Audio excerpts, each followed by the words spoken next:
Никол, сегодня встреча не состоялась. Что вы можете сказать по этому поводу? Ну, это значит, что в республиканской партии полная неразбериха, потому что они вчера или позавчера, если не ошибаюсь, объявили, что они готовы к переговорам без каких-либо предусловий. Но, как вы видите, место господина Карапетяна занимает мой рюкзак. Ваше мнение по поводу выборов, которые запланированы на 1 мая?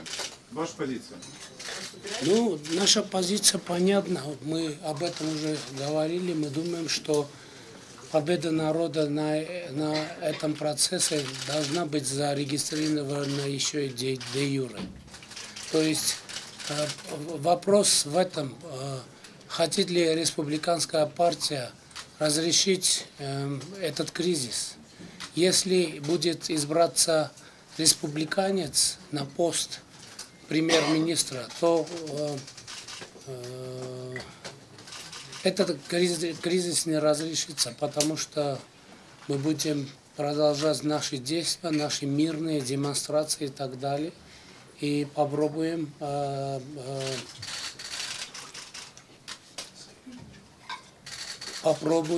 объяснить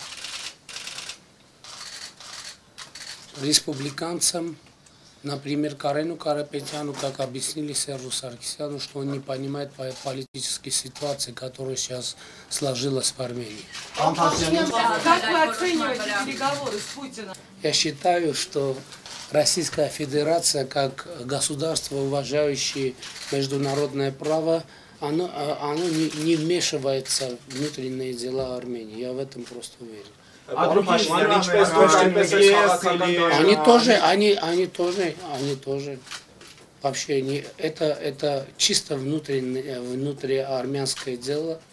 Я уже сказал неоднократно, что у этого движения нет никакого геополитического контекста, и это стопроцентная правда. Зачем, по-вашему, представители правительства ездили вчера в Москву на переговоры? Что они там обсуждали? Я не знаю, я не информирован об этом.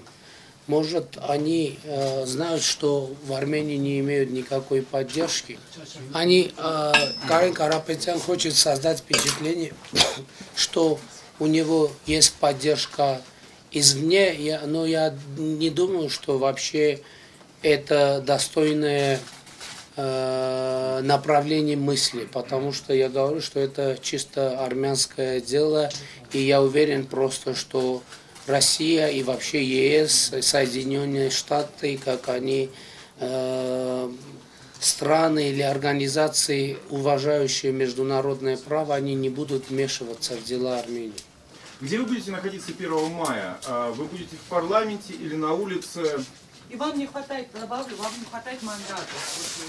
Как вы себе представляете это? Вы знаете, я думаю, что у нас есть главный мандат.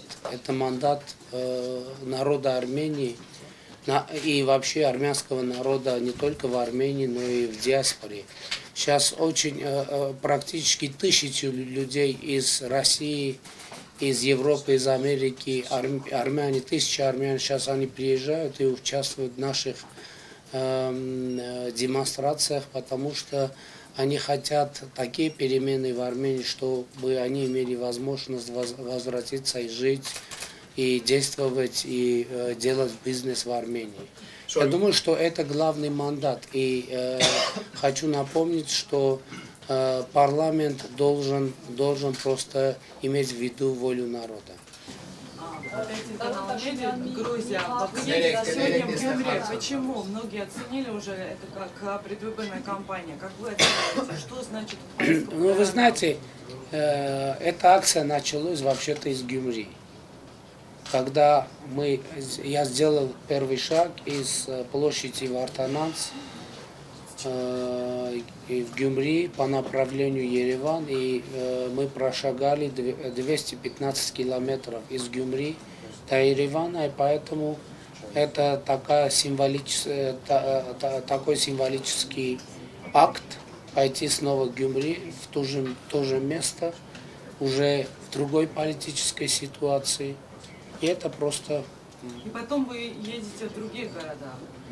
То есть... На следующий день Ванадзор, Гюмри второй по большинству город в Армении, Ванадзор третий. И это символический акт, потому что все это время эти города были очень активны, и мы просто хотим встретиться с жителями этих городов. То есть акции в столице прекращаются? На 2 дня. Вообще все акции прекращаются на 2 дня, чтобы люди отдышались, отдохнули немножко, чтобы с 29 апреля начать все с новой силы. Господин Петрович, в СМИ распространилась информация, что Патрушев якобы приезжал в Ереван. Вам известно что-то об этом? И Нет, вообще, ничего не известно. Ничего не. И как вы думаете, есть ли у вас опасения того, что позиция России, вот, невмешательства в внутренние дела, она как-то меняется на фоне этого телефонного разговора?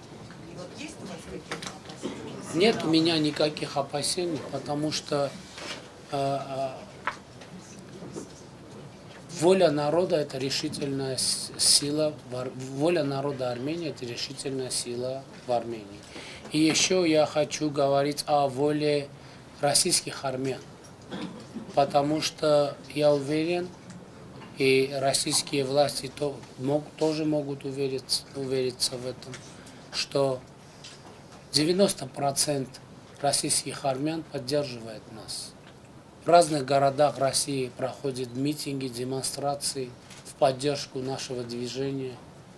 1000 людей приехали, чтобы поддержать из России. Вчера на улице ко мне подошел молодой человек с толстой курткой, вот такой толстой курткой. И он приехал с Новосибирска, чтобы поучаствовать и поддерживать. И многие из них граждане России, между прочим. И я уверен, что Россия будет уважать и еще позицию собственных граждан. А если в этой ситуации предъявить нейтральную кандидатуру премьер-министра, а потом уже по вашей схеме провести изменения в избирательном кодексе, в законе о партиях, вы на это согласитесь? А кто будет нести ответственность за деятельность этого нейтрального премьер-министра? Кто будет нести ответственность? То есть вы только на Не, я хочу понять, на ком будет ответственность. Когда об этом говорят, если придет этот нейтральный премьер-министр, и мы согласимся, республиканцы согласятся, и потом что-то будет, кое-что плохое в его действиях, кто будет за это нести ответственность? Республиканцы? Да, они уже ничего не имеют ничего терять. У них нету ничего, чтобы потерять. Да? Все ответственность останется на нас.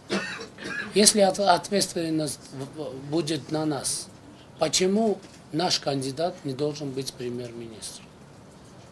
То есть это вопрос политической ответственности. Вы представляете, премьер-министр без политической ответственности. Или с ответственностью, которую будут нести другие. Это же абсурд.